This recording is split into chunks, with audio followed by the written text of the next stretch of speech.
On the day I was supposed to feel like a bride, I felt like a target. The flowers were perfect. The music played softly. But nothing could prepare me for what my own parents had planned. They weren't there to bless me. They were there to break me. And with my sister by their side, they nearly did. What should have been the happiest day of my life turned into a nightmare. Not because of strangers, but because of the very people who raised me. Hello, my name is Isabella, and I'm 33 years old. I was born and raised in Brookhaven, a polished, suburban town where families wave from porches and neighbors compete over lawn care. To the outside world, my childhood looked like something out of a Hallmark movie.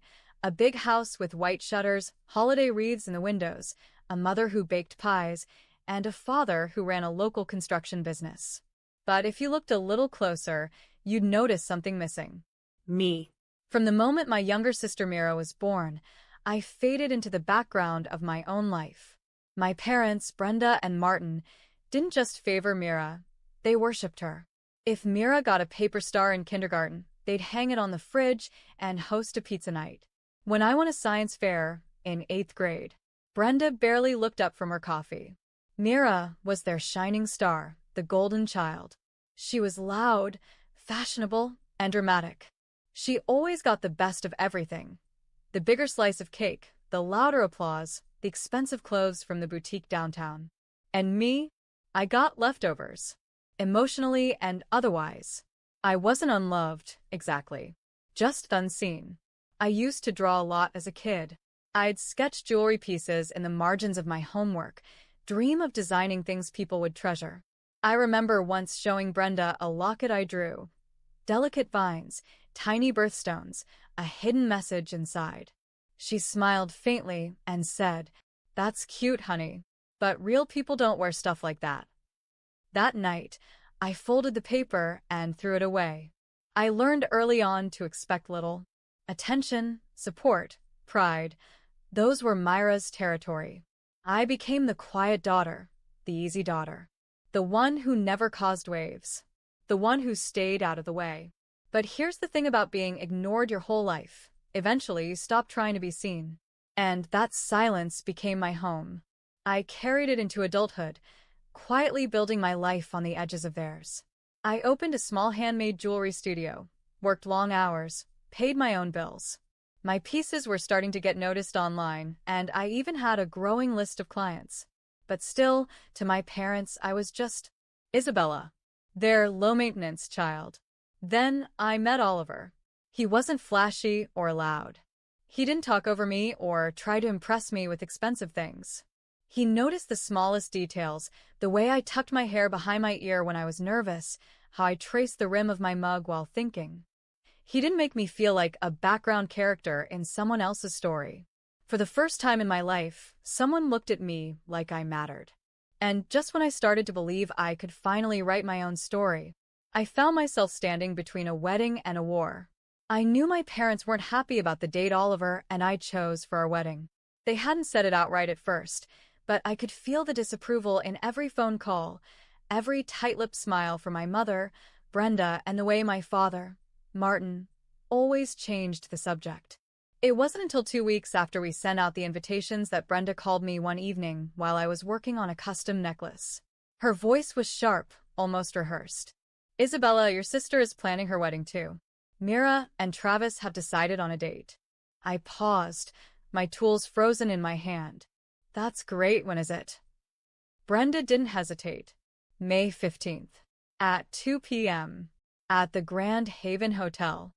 I blinked in disbelief. "That's the exact date and time of my wedding," I said quietly. Brenda sighed like I was being unreasonable. Well, the hotel was a rare opportunity. Travis's father used his connections. "You're only having a small garden ceremony. This is different." I could feel my stomach turn. "So, are you asking me to cancel my wedding?" I asked, even though I already knew the answer. "Sweetheart, Myra's wedding will be attended by important people, people who matter to our family's reputation. You could always reschedule." I couldn't believe what I was hearing. I had worked so hard to plan my small, meaningful ceremony. Every flower arrangement, every detail, had been chosen with love. And now I was being told to give it up. For Mira. Again. I took a breath and said as calmly as I could, "No. I'm not changing the date. We've already sent invitations, booked everything, and this day means something to me. I won't move it." Brenda was silent for a few seconds.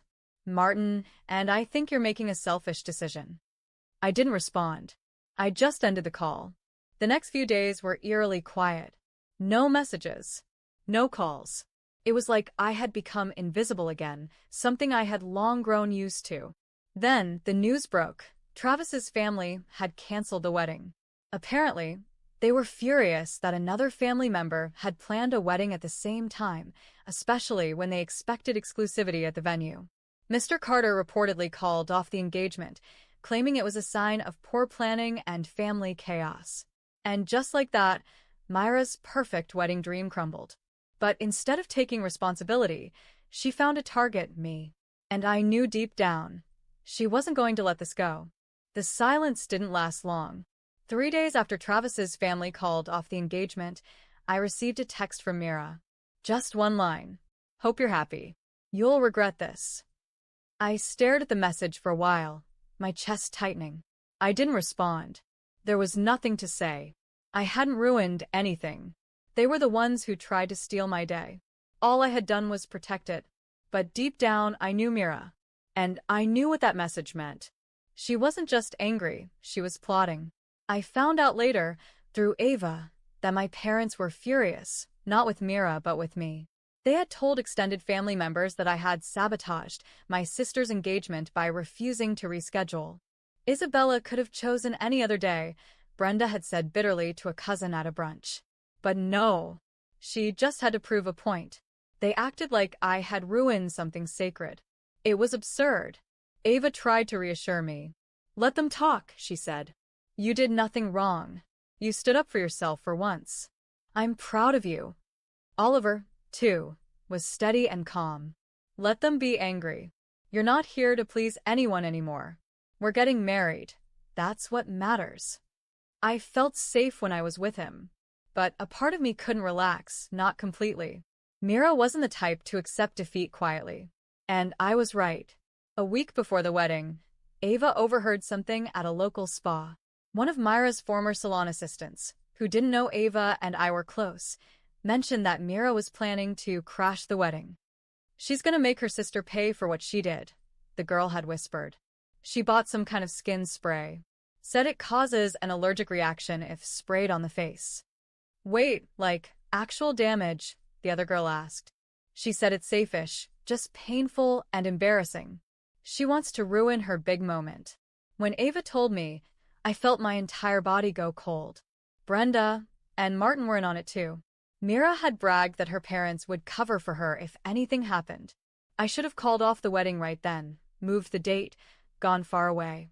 But something inside me, something that had been stepped on for years, refused to bow this time.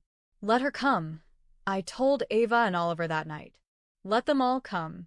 I'm not afraid of them anymore." I had waited my whole life to be seen, not by my parents, not by my sister, but by myself.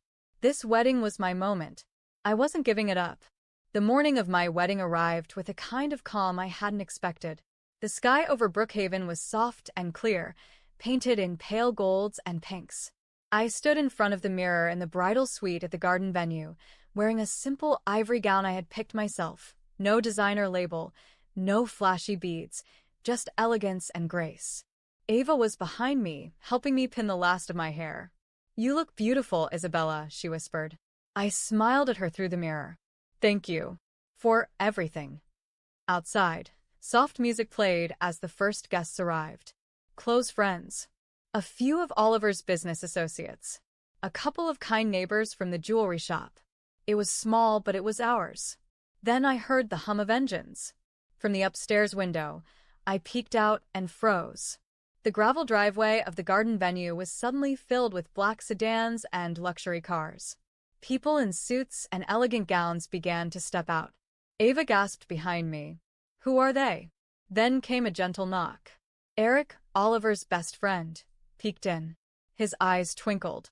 "Sorry to crash the moment, but your guest list just got a bit more high profile." What do you mean? I asked. He grinned. Oliver may have invited a few more people than expected. Before I could ask more, Oliver texted me. Don't worry. Everything will work out. I love you. The music changed. It was time. I walked down the path toward the ceremony space on my father's arm. Not Martin's, of course. He hadn't even called to say congratulations.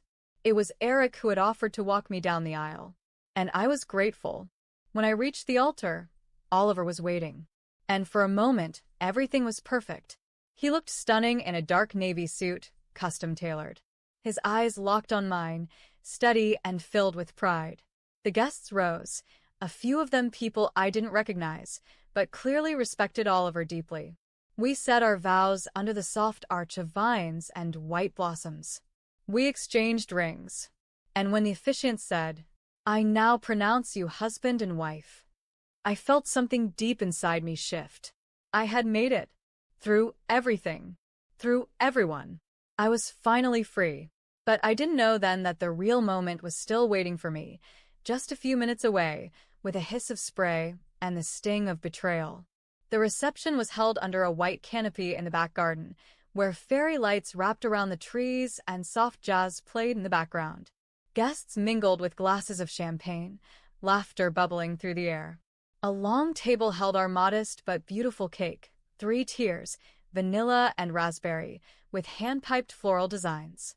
Oliver stood beside me, his hand gently resting on the small of my back. "How are you feeling?" he asked, his voice warm. "Like I'm finally breathing," I said. But the breath caught in my throat when I saw them.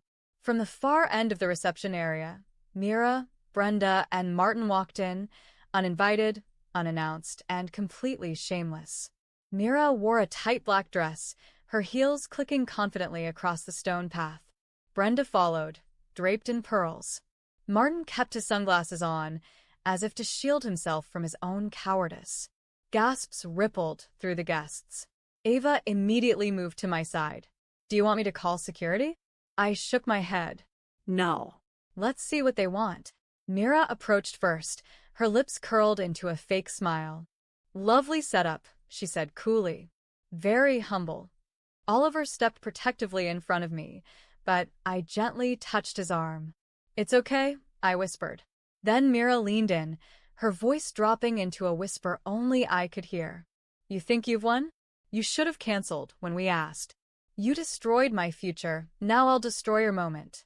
Before I could even react, she reached into her purse, pulled out a small silver spray can, and sprayed it directly at my face.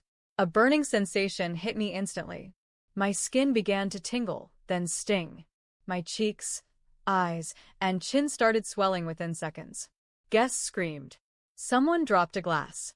I stumbled back, blinking rapidly, gasping as the pain spread like fire across my skin. "Isabella!" Ava shouted. Oliver caught me before I fell, pulling me into his arms. "Call 911 now," he barked to the crowd. Eric was already dialing, yelling into his phone. "Chemical attack. Wedding reception. Brookhaven Garden venue. Get paramedics and police here now." Mira just stood there, smiling like she'd done something clever. Brenda and Martin didn't even flinch. Brenda calmly dabbed her lipstick with a compact mirror. "Oh, stop overreacting," she muttered. "She'll survive." But they weren't expecting what happened next. One of the guests, an attorney from Oliver's business circle, had already stepped forward, holding his phone up. "It's all on video," he said. She sprayed her without provocation. "This is assault." Within minutes, police sirens echoed in the distance. 2 cruisers and an ambulance arrived at the venue entrance. The paramedics rushed to me. "Can you breathe?" one asked as they gently held my face. I think so," I whispered through the pain. Oliver held my hand the whole time. Then Officer Grant, tall and firm-voiced, approached Mira. "Miss, step away from the bride." "This is ridiculous," she snapped. "It was just a harmless spray." But the officer wasn't interested in excuses. "You are under arrest for assault with a chemical substance." As he cuffed her hands, Mira shouted, "You ruined everything, Isabella. You stole everything from me." "No," I said quietly, as the paramedics loaded me into the ambulance. I took back what was mine. Officer Grant then turned to Brenda and Martin. You two are coming as well. There is sufficient evidence of conspiracy and intent. You'll have to answer to a judge. The three of them, Mira, Brenda, and Martin, were led away in handcuffs, right in front of all the guests. The last thing I saw before the ambulance doors closed was Oliver, climbing in beside me, his jaw clenched with fury. They're going to pay for this, he said, taking my hand. I promise you, Isabella, they won't get away with it. And this time, I believed him. The hospital lights buzzed faintly overhead as I lay on the examination table, my face covered in soothing medical gel. The allergic reaction had left patches of red, inflamed skin that itched and burned every time I moved. A nurse gently applied a cool compress to my forehead. You're lucky, she said softly. Another minute of exposure and the damage could have been permanent. I wasn't feeling lucky. I was exhausted, humiliated. My wedding day had turned into a public scene, all because my own family couldn't stand to see me happy. But in the middle of it all, there was Oliver. He hadn't left my side, not for a second. He held my hand while the paramedics worked, while the doctors treated the burns, while I cried from the pain that was more emotional than physical. They really did this, I whispered to him that night, lying in the hospital bed. They ruined our wedding. They tried to ruin me. He didn't hesitate. He leaned in, eyes burning with something I had never seen in him before, righteous fury. And now they're going to face the consequences. By the next morning, Oliver had already contacted our lawyer. He wasn't just pressing charges, he was preparing to destroy the entire cover-up. Our attorney, Mr. Fields, gathered everything. A video footage from guests. Audio of Myra's whisper. You'll regret this. The spa testimony Ava overheard. Witnesses who had seen Brenda and Martin encouraging Mira earlier in the day. Medical reports from the hospital. Even the chemical analysis of the spray. Within 72 hours, a formal criminal case was filed. The charges were serious. Mira, assault with a chemical agent, intentional bodily harm, emotional abuse, public endangerment. Brenda and Martin, conspiracy to commit assault, aiding and abetting, failure to prevent harm. At the first court hearing, they tried to downplay everything. Mira claimed it was a joke. Brenda called it family drama blown out of proportion. Martin stayed mostly quiet, but when asked why he didn't intervene, he shrugged and said, "She's a grown woman. It was between the sisters." But the judge wasn't amused. This wasn't a private disagreement. This was a public, premeditated attack on a woman's wedding day. When the trial began, I walked into the courtroom not as the broken bride they expected, but as a woman who had finally reclaimed her worth. I wore a cream-colored blazer. My face had mostly healed, but a faint red mark still lingered under my left cheekbone, almost like a war scar. Oliver stood beside me the whole time. He testified with a calm rage, showing how deeply the attack had affected not just me, but our entire marriage experience. Ava took the stand next, describing the spa conversation she overheard, word for word. She said, and I quote, "She'll regret stealing my day. Mira planned this." The final blow came when our attorney played the video of Mira whispering to me just seconds before the spray. The courtroom fell into stunned silence. When it was my turn to speak, I looked directly at the judge. "Your Honor," I began, my voice steady. "I didn't just survive a chemical attack. I survived years of emotional neglect, favoritism, and being treated like a mistake by my own family. I stood up for myself for the first time in my life, and this was the price I paid." The judge exhaled deeply, then delivered the verdict. "This court finds all three defendants guilty on all counts." The sentences were clear and public. Mira, 5 years in state prison, no parole. Brenda and Martin, 2 years in county jail each, plus $50,000 each in emotional damages, and a court-ordered restraining order preventing all three from contacting me or Oliver. Mira screamed in protest as the guards cuffed her. "You did this to me," she shouted at me, red-faced and trembling. "You always thought you were better." I didn't even blink. I just looked at her calmly and said, "No." I just stopped letting you step on me. And with that, I turned to Oliver, took his hand in mine, and walked out of the courtroom, not as a victim, but as a woman finally free.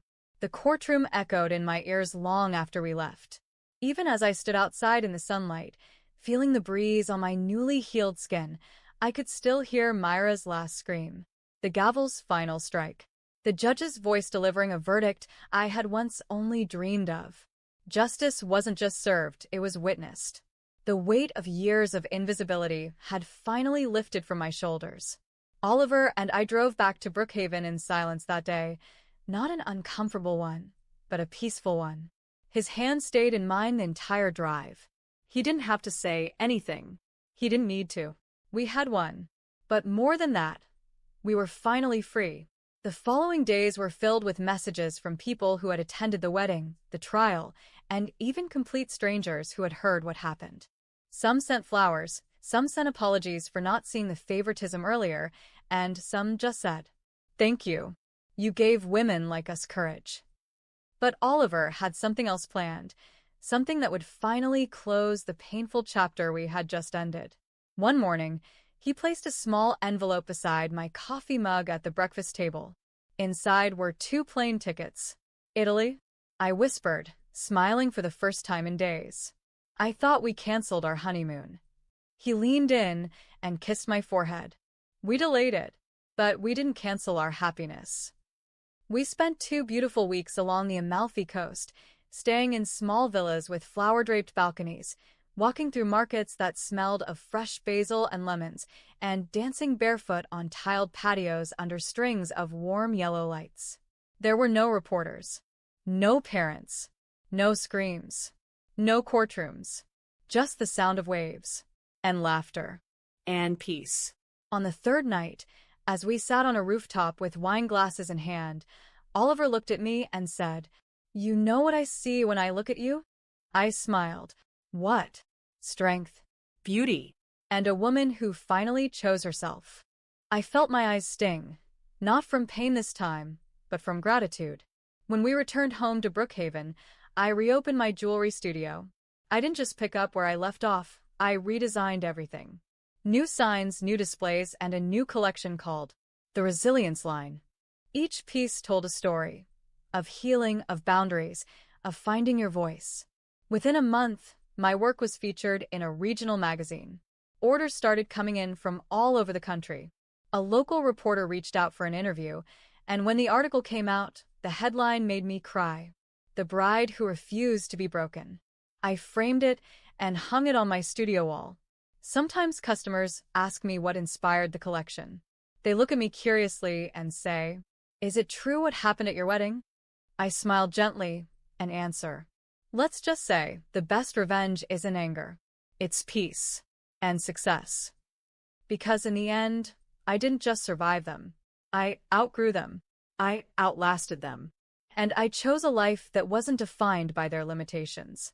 One evening, months later, Oliver and I stood on the front porch of our little home, watching the stars blink over Brookhaven. He wrapped his arms around me from behind, resting his chin on my shoulder. "Any regrets?" he whispered. I leaned into him and whispered back, "Not for a single second." And for the first time in my life, I didn't just feel seen. I felt whole. If this story moved you even a little, don't forget to like, share your thoughts in the comments, and subscribe for more powerful stories like this one. Your support helps us keep telling the stories that deserve to be heard.